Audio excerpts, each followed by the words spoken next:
यहाँ से वोट की अपील करेंगे जयंत चौधरी।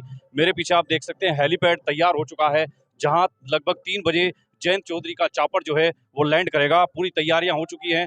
हमारे दाईं ओर मंच तैयार है, वहाँ अभी सांस्कृतिक कार्यक्रम चल रहा है। हमारे साथ राष्ट्रीय लोकदल के प्रदेश महासचिव चौधरी धीर सिंह जी हैं, उनसे बात करेंगे किस तरह का आज जयंत चौधरी का एक कार्यक्रम रहने वाला है। जोश से लबरेज यहाँ कार्यकर्ता हमें दिखाई पड़ रहे हैं, बड़ी संख्या में वॉलंटियर्स को लगाया गया है। चौधरी साहब, किस तरह की तैयारियां हैं? जयंत चौधरी आज आ रहे हैं, कितना जोश लोगों में है? जबरदस्त जोश है। भारतीय जनता पार्टी की जन विरोधी नीतियों, किसान विरोधी नीतियों के खिलाफ 5 साल के का जो लावा अंदर दबा हुआ था गुस्सा, तो वो लावे के रूप में निकल रहा है। बहुत जोश है। भारतीय जनता पार्टी की सरकार को खत्म करने के लिए, गिराने के लिए, इनके जुल्म जाति से निजात दिलाने के लिए हमारे कार्यकर्ता पूरी तरह से जोश में लबरेज हैं। अच्छा, पिछले दिनों जाट समाज का एक सम्मेलन भारतीय जनता पार्टी के लोगों ने, अमित शाह जी ने किया था, प्रवेश वर्मा जो सांसद हैं उनके वहाँ। अभी उसका क्या आपको लगता है कुछ असर होगा, या जाट समाज और तमाम जो किसान बिरादरियां हैं वो राष्ट्रीय लोकदल के गठबंधन के साथ खड़ी हैं? आपको कैसा लगता है चौधरी साहब? देखिए, आप प्रेस के मेरे भाई हैं, आप देख रहे हैं कि पिछले 13 महीने पूरी किसान बिरादरी, उसमें जाट समाज भी था, तमाम किसान बिरादरी इस भारतीय जनता पार्टी के जो 3 कृषि कानून लेकर के आए थे उसके विरोध में दिल्ली के बॉर्डर पर डटे रहे, लेकिन इन्होंने एक नहीं सुनी। खाली जाट समाज नहीं, 36 बिरादरी जो किसान है उन सबका सहयोग था, और तभी इस सरकार को झुकाने का काम किया। और हमारे जो प्रधानमंत्री नरेंद्र मोदी के बारे में लोग कहते थे कि ये अड़ियल हैं, ये नहीं झुकेंगे, उनको झुकाने का काम इस किसान बिरादरी ने किया है, तमाम किसान बिरादरियों ने किया है। तो रही जाट समाज की बात, जाट समाज भी, गुज्जर समाज भी, हमारे चौधरी रविंद्र गुज्जर है, गुज्जर समाज से आते हैं। हमारे विश्वकर्मा जी हैं, ये सैनी समाज से आते हैं हमारे भाई। तो कहने का मतलब ये नहीं, 36 बिरादरी आज राष्ट्रीय लोकदल और समाजवादी गठबंधन के साथ है, और पूरी तरह से इस सरकार का नेस्त नाबूद करेंगे, और जनता को इनके जुल्म जाति से निजात दिलाने का काम करेंगे। अच्छा, किसान आंदोलन की बात हुई, कृषि कानून वापस हो गए, प्रधानमंत्री, मुख्यमंत्री, जेपी नड्डा, तमाम बीजेपी के नेता ये कहते हैं कि जब किसान बिल वापस हो गए तो अब कोई मुद्दा ही नहीं बचा। आधारहीन बातें विपक्ष कर रहा है, कोई मुद्दा उनके पास नहीं है, तो फिर ये राजनीति किस तरह की हो रही है? जो सहमति बनी थी किसान संगठनों के और सरकार के बीच में, जो सहमति बनी थी, वो सहमति इन्होंने लागू नहीं करी है। अभी पिछले दिनों वादा खिलाफी दिवस भारतीय किसान यूनियन और दूसरे किसान संगठनों ने मनाया पूरे देश के अंदर। 31 जनवरी आपने भी देखा होगा, आपने कवरेज किया होगा। तो ये बहुत झूठे लोग हैं, झूठ बोलते हैं। जो इन्होंने वायदे किए तो उनको पूरा कर देते, तो क्यों वादा खिलाफी दिवस किसान बनाते? तो अगर ये नहीं मानेंगे तो दोबारा फिर लोग तैयार हैं, फिर दिल्ली के लिए कूच करेंगे, फिर आंदोलन करेंगे। मानना इनको पड़ेगा। 2022 में तो ये चले जाएंगे। योगी बाबा गोरखपुर चले गए, और भगवान ने चाहा गोरखपुर में ही घंटा बजाएंगे, वहीं रहेंगे। अच्छा, आज नकुड़ में जयंत चौधरी जी आ रहे हैं, 1 साल पहले भी वो यहाँ आए थे। आपको लगता है कि अब नकुड़ से जो संदेश आज वो दे करके जाएंगे, एक बार फिर से यहाँ जो डॉक्टर धर्म सिंह सैनी गठबंधन के प्रत्याशी हैं वो जीतने में कामयाब होंगे, या आपको लगता है कि और मेहनत की जरूरत है?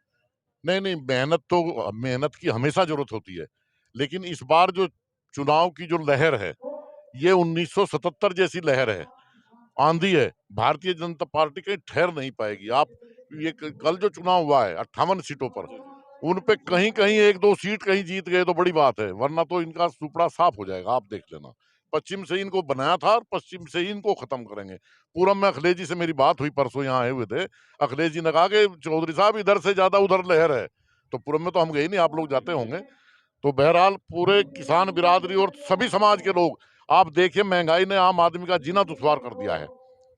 चाहे पेट्रोल डीजल हो, रसोई गैस हो, सरसों का तेल हो, और दूसरी चीजें हो, कितनी महंगाई। आप फर्टिलाइजर है, यूरिया खाद, डीएपी है, सारी मतलब, ये कहते थे किसान की आमदनी दुगनी करेंगे। आमदनी तो दुगनी नहीं हुई, लेकिन उसकी लागत दुगनी हो गई है। अच्छा अध्यक्ष जी, अभी मैं आया हूँ पिछले ही गाँव में, डॉक्टर संजीव बालियान जो हैं सेंट्रल मिनिस्टर हैं, वो भी यहाँ आए हुए हैं नकुड़ में ही, आज उन्होंने भी प्रचार कर रहे हैं। उनका कहना है कि जाट समाज अब इतना लोगों के पीछे लगने वाला समाज नहीं रहा है, बहुत होशियार हो चुका है। अब ये किसी की जाति के, किसी संगठन के बहकावे में आने वाला नहीं है। हम अपना लाभ हानि देख करके अब फैसला कर लिया है जाट समाज ने कि उनका हित बीजेपी में है, और बीजेपी के साथ बड़ी संख्या में जाट समाज जुड़ रहा है। वो कह रहे हैं कि नकुड़ और गंगो के सहारनपुर के जिस दिन परिणाम आएंगे तो पता लग जाएगा राष्ट्रीय लोकदल कहाँ खड़ी है, जयंत चौधरी का गठबंधन कहाँ है और बीजेपी कहाँ है। बिल्कुल सही बात है कि ये तो नतीजे तय करेंगे। आज संजीव बालियान जी कुछ भी डींग हाँकते रहे, मैं कुछ भी डींग हाँकता फिरूं, लेकिन जो नतीजे आएंगे, नतीजे सबके सामने होंगे। और आप देख रहे हैं कि जनता के अंदर जोश है, परिवर्तन चाहती है जनता। और माननीय जयंत चौधरी, माननीय अखिलेश यादव जी, ये स्वाभाविक गठजोड़ है। ये चौधरी चरण सिंह की विचारधारा पर चलने वाले लोग हैं और परिवर्तन 100% होकर के रहेगा। और जो जुल्म ज्यादती भारतीय जनता पार्टी ने किए, चाहे केंद्र सरकार ने चाहे प्रदेश सरकार ने, उससे जनता छुटकारा चाहती है। आज दलित समाज के लोग, कल कलरी सलूनी 3-4 गांव में हम थे मंत्री जी के साथ, धर्म सिंह जी के साथ, दलित समाज के लोगों ने बड़ा भारी स्वागत किया। तो ये नहीं, ये जाट समाज नहीं, सारे समाज, सारी बिरादरियां महंगाई से त्रस्त हैं। 3 कृषि कानून से किसान दुखी है, उसकी फसलों का दाम नहीं मिलता, हमारे गन्ने का 1-1 साल तक भुगतान नहीं होता। तो इतनी सारी समस्याएं हैं, लोग परेशान हैं। और निश्चित तौर से 14 फरवरी को यहाँ का मतदान होगा, आप देख लेना, एक तरफा वोट पड़ेगा। अच्छा देखिए, ये बार बार गौरव सचिन मुजफ्फरनगर में जो 2 लड़के जिनकी हत्या हुई थी उस समय मुजफ्फरनगर दंगों के समय, उसको भी बीजेपी कभी कभी मुद्दे को उठाने की, उसको हवा देने की कोशिश करती है। आपको लगता है कि वो गलत हुआ था? क्या उस पर राजनीति होनी चाहिए या नहीं होनी चाहिए? वो एक सामाजिक बात है, अलग मुद्दा है, क्या है वो असल में?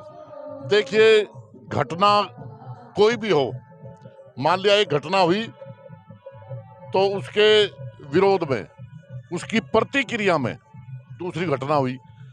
गौरव सचिन की हत्या हुई, दुखद है, बहुत बुरा हुआ। लेकिन इनके पास केवल एक ही मुद्दा, इनके पास विकास के बारे में बताने के लिए कुछ नहीं है, केवल पिछले घाव कुरेदने के लिए। जबकि गौरव सचिन के परिवार ने तो ये लिखित में दे दिया है कि हमारा इनसे कोई मतलब नहीं है, भारतीय जनता पार्टी के लोगों से। मतलब अब बीजेपी क्रेडिट लेना चाह रही है? वो क्रेडिट लेना चाहती है, लेकिन आम आदमी और हर आदमी चाहता है कि विकास हो, महंगाई से छुटकारा मिले, महंगाई से जो लोग त्रस्त हैं इससे छुटकारा मिले। और जिस तरीके से किसान बर्बाद है, उसकी फसलों का दाम नहीं मिलता, एमएसपी नहीं है, तो ये सारे मुद्दे हैं। इन मुद्दों पे ये बात ही नहीं करते। ये हिंदुस्तान, पाकिस्तान, मंदिर, मस्जिद, मुजफ्फरनगर दंगा, भाई हिंदू मुस्लिम 5 साल के अंदर क्या इनके पास बताने के लिए कोई काम नहीं है? अपने काम बताओ कि हमने ये काम किए। आप पिछले क्यों गड़े मुर्दे क्यों उखाड़ते हो? अच्छा अध्यक्ष जी, आप बहुत अच्छा भाषण देते हैं। अभी अखिलेश जी आए थे, उनके मंच से आपने एक बहुत अच्छी लाइनें कही थी, एक बार आप उनको सुना दीजिए, लगा दो आग पानी में। हम आपके मुंह से एक बार और सुनना चाहते हैं, हमारे दर्शक भी जो देख रहे होंगे वो भी सुनना चाहेंगे, एक बार उसको आप।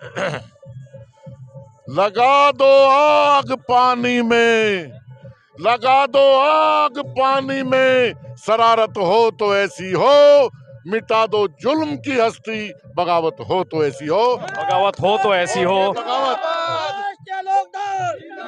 और ये बगावत भारतीय जनता पार्टी के खिलाफ है, ये भारतीय जनता पार्टी के खिलाफ बगावत है, तो ये बगावत हो तो ऐसी हो। चौधरी धीर सिंह जी, राष्ट्रीय लोकदल के प्रदेश महासचिव, उनसे हमने बात की। जोरदार कविता के साथ उन्होंने कहा कि आज यहाँ से शंखनाद हो गया है, परिवर्तन होकर रहेगा।